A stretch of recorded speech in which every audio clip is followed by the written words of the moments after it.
Cláudio Klein, tudo bem, médico? Doutor. Bom dia, Renato. Bom dia, doutor. Paulo, Nicolas, quem nos acompanha. Pois então, semana passada foi um desses dias que, de madrugada, me acordei com uma cãibra, né? Quase sempre são na região das pernas, da panturrilha ou dos pés. E eu disse, tá aí um tema que nós temos que... porque ele doutor. é um problemão, porque é repetitivo, né, Paulo? No dia seguinte fica tudo dolorido mesmo. Dependendo da intensidade, é por aí. E aí fui me debruçar para estudar um pouco mais sobre câimbras. Que é um assunto que a gente aparentemente, né, quando chega um problema circulatório, um problema de temos que tomar mais potássio, banana, hidratação, aí tá certíssimo, Nicolas. Mas aí eu fui atrás para entender um pouquinho todo o mecanismo. Então vamos falar um pouquinho do mecanismo da contração muscular.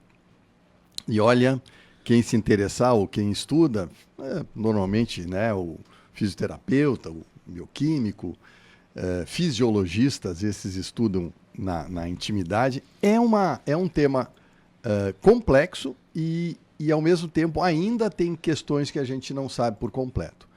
Mas vamos entender assim, quando eu quero fazer um movimento muscular, a primeira coisa que eu preciso é um estímulo nervoso. Ou seja, aqui cá entre nós, né, agora eu estou movimentando minhas mãos, meus braços, meus dedos, tudo é movimentação de musculatura que me obedece a partir de um estímulo nervoso. Esse nervo chamado de motoneurônio, ele chega na placa muscular e ele libera uma substância chamada acetilcolina, que é o que vai fazer com que esse músculo me obedeça, que ele comece uma contração. Então, em primeiro lugar, a gente tem realmente, sem pensar na parte do sistema nervoso central, mas pensando lá na periferia, a gente tem o sistema nervoso que chega lá na placa muscular, libera essa substância, acetilcolina. A acetilcolina vai fazer um papel de movimentação, aí ela começa a fazer uma movimentação elétrica na parede celular, que envolve sódio e potássio, as duas substâncias. Entra sódio, sai potássio no relaxamento, mais ou menos assim. E lá dentro, na fibra muscular, nós precisamos ter o deslizamento de dois filamentos, vamos chamar assim. Um filamento chama actina e o outro filamento externo chama miosina. Quando um filamento corre por dentro do outro, é que nós temos a contração real do músculo. Então ele encurta, né? E depois no relaxamento ele alonga novamente. Isso é o movimento muscular. Para que actina e miosina se transpassem um pelo outro, nós precisamos de energia. E essa energia, né, em resumo, é produzida por uma substância chamada ATP.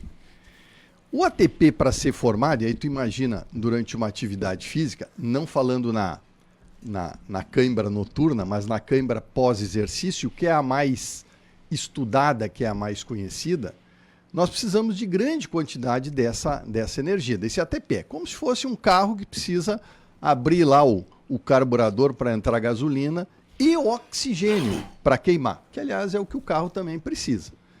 E nós precisamos de oxigênio para conseguir fazer a produção desse ATP. Nesse exército todo, o senhor não citou o ácido lático. Ele vai aparecer agora, Paulo. Tá. O Paulo tá adiantado aí, ó. Tá bom. Especialista em cãibra. Então, para produzir o ATP, quando nós não geramos... Porque no exercício longo, aí é que vem a questão agora do ácido lático, Paulo. No exercício longo, o fornecimento contínuo do oxigênio começa a reduzir. Ele não consegue manter a quantidade de oferta de oxigênio. Aliás, aqui nós já podemos entrar numa diferença que é muito bacana também entre a pessoa que é atlética e a sedentária, que normalmente está nesse problema aí, na questão de conseguir o atleta. Ele treina todo esse sistema, mas uma das grandes consequências que ele tem, além do aumento da capacidade de gerar energia, é o aumento da circulação, que vai fornecer melhor o sangue e o oxigênio para essa queima. Mas enfim, então quando o exercício se prolonga muito, nós temos um outro mecanismo de geração de energia, que é a partir da queima da glicose, que é chamado um é aeróbico, que é com fornecimento de oxigênio, e anaeróbico, sem a presença do oxigênio, que é a queima da glicose. Na queima da glicose, nós geramos o ácido lático como consequência. A glicose é o açúcar. O açúcar, exatamente. Ou alguns carboidratos que também geram essa fonte de energia. E aí tem uma das primeiras consequências. Quando há acúmulo de ácido lático, até vou te dizer que nesses artigos eles até debatem se realmente o culpado é o lactato que se acumula a partir da queima do ácido lático, depósito de ácido lático, porque ele é muito fugaz, segundo os estudos, mas esse seria um dos mecanismos que geraria a questão da cãibra pós grande esforço físico muito demorado, que na realidade é falta de ATP. Então a gente está tentando lá produzir energia, na falta da produção de energia, a célula acaba, a miosina e a actina ficam contraídas, não conseguem relaxar e aí vem a cãibra. Na cãibra da madrugada, essa é a que menos se sabe exatamente o que acontece, Paulo. Porque ela não é decorrente de esforço repetitivo, ela não é de desgaste. Mas se acredita que sim, ela tem a ver com essa questão, seja do fornecimento aí do sódio e potássio.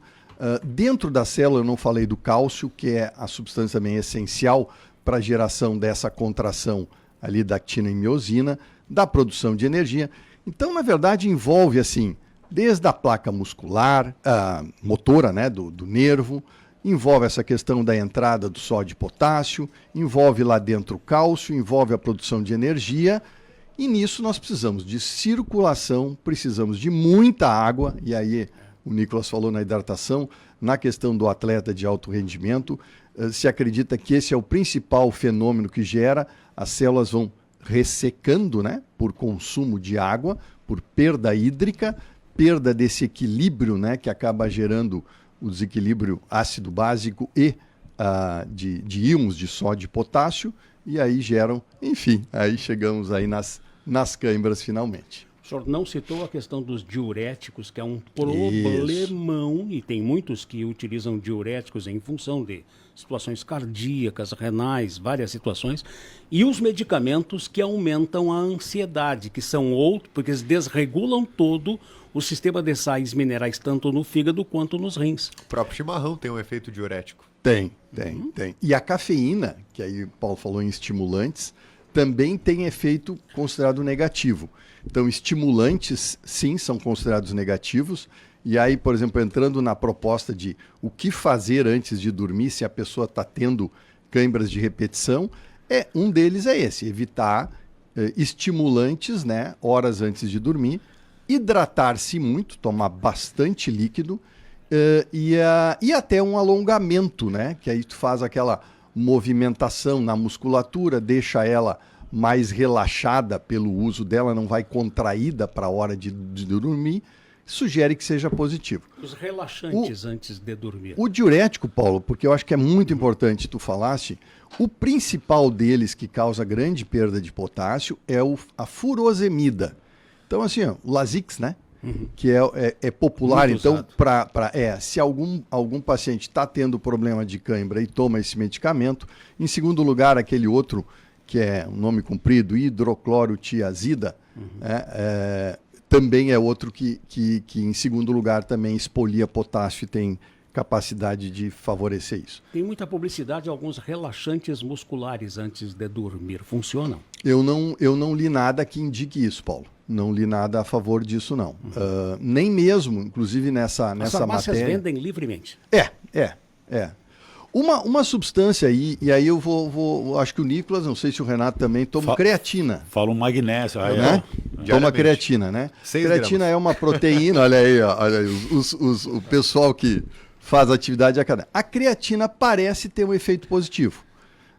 Ela é uma proteína para a cãibra, para o músculo. Né? E é por isso mesmo que... é um dos suplementos alimentares com mais base científica dos seus benefícios atualmente. É o que eu também leio sobre isso, exatamente. Ela é uma proteína em princípio, é um elemento sempre positivo na estrutura toda do corpo e na musculatura, exatamente nessa...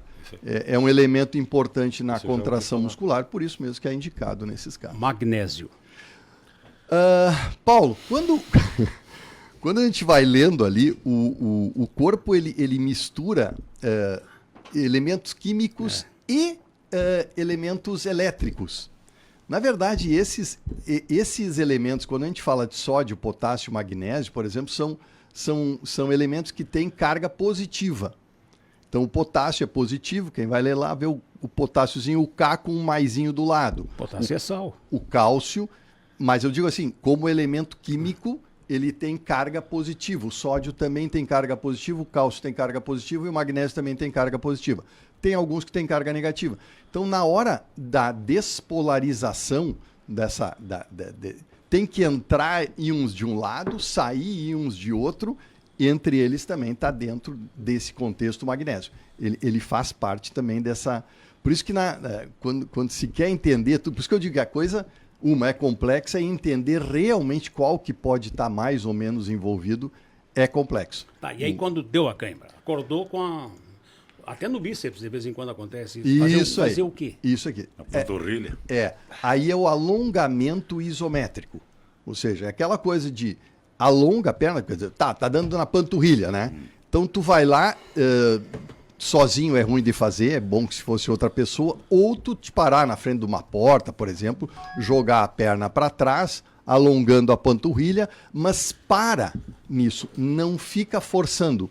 Ou seja, escolhe uma contração onde a distância muscular fica estável, por isso que é isométrico, não é ficar forçando para alongar mais o músculo, é só para esticar ele, para que tu vai relaxando aquele repulso. Por isso que, né, no atleta lá eles procuram fazer. Agora, quando tu fica forçando, tu tá indo contra essa contratura e aí tu pode ter até um estiramento. Então o negócio é alonga e hidratação. Se de noite acontece... Fora, então. Oi? A banana não adianta nada, então. Olha, tu sabe que nesse artigo é bem questionável a questão do potássio ser realmente... A não ser que tenha deficiência, né, Paulo? Mas numa situação normal, assim, dizer, vou comer banana antes de dormir, nesse artigo, aliás, foram 2 artigos que eu olhei, acham que ela não tem eficácia. A eficácia está realmente em muita hidratação, algum alongamento, exercício físico, mas aí é durante o dia, né, para manter a atividade sempre O funcionando. principal ponto para ver a falta de hidratação são as cordas vocais. É um elemento. Quando começa é porque o corpo está mal hidratado. E a cor da urina. Esse, Nicolas, é o que eu mais uso porque ele é muito prático. É isso aí. A gente deveria, quando me perguntam assim sobre quantos litros de água eu tenho que tomar por dia, né? Obviamente depende da tua atividade, depende do calor no ambiente externo, depende da secura, né, do ar ambiente. E aí se fala 2, 3 litros, né? Mas o mais importante que eu sempre digo, olha para a cor da urina. Ela precisa estar naquele amarelinho claro, né? Toda vez que ela estiver concentrada, é porque o teu corpo está tentando poupar a eliminação de água. E isso não é saudável, não é o ponto saudável. Muito bom, doutor. Obrigado, viu? Boa conversa, né? Eu fiz uma consulta aqui. Não, eu já aprendi mais umas O coisas. Vlad Martinez disse que foi uma aula de química. Eu também. Tá bem, Cláudio Klein, ele é pneumologista, mas hoje falou sobre questão de câimbras. É um assunto muito recorrente. Ele próprio disse que as câimbras que ocorrem na madrugada, que acordam as pessoas, é uma das situações que ainda continua sendo bastante estudada.